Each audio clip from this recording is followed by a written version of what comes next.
We're checking in on Fulton County fourth grader Alea Horn. Alea is part of our ongoing 11 Alive series, The Learning Curve, where we follow students' journey throughout the school year, returning after the pandemic. Liza Lucas joins us live. Liza, it has been a while since you'd seen Alea in person. She's had some battles. That's right. She's had some ups and downs for sure between quarantine, COVID-19. It had been since the first day of school since I saw Alea in person. We'd been basically keeping in touch via Zoom. So it was really great to catch up. And she tells me that she is super excited about where the school year is headed. With the changing season comes a change in outlook for fourth grader Alea Horn.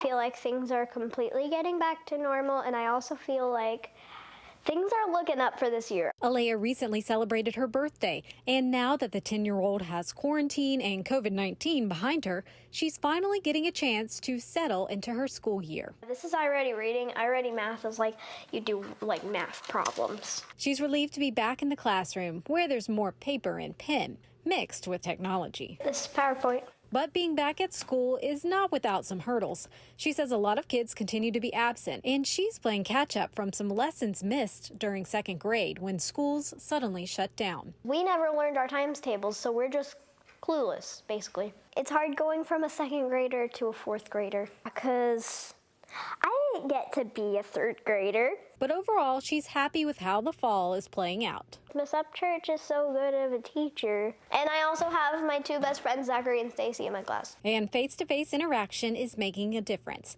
with even more to look forward to. I want to have a sleepover with my best friend, Stacy.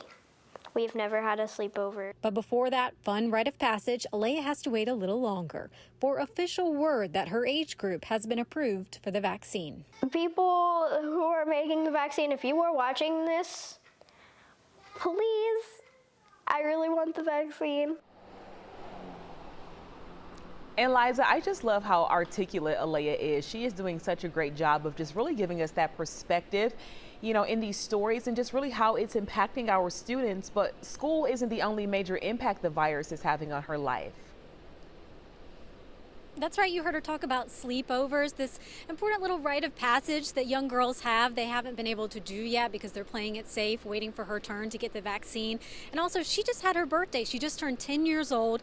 And instead of a party, which they would normally have with some of her classmates, she had to have these little mini celebrations with just a few friends. So it's just a reminder of how long this past year and a half has been for kids and the impact it has, not just on school, but on these everyday special moments.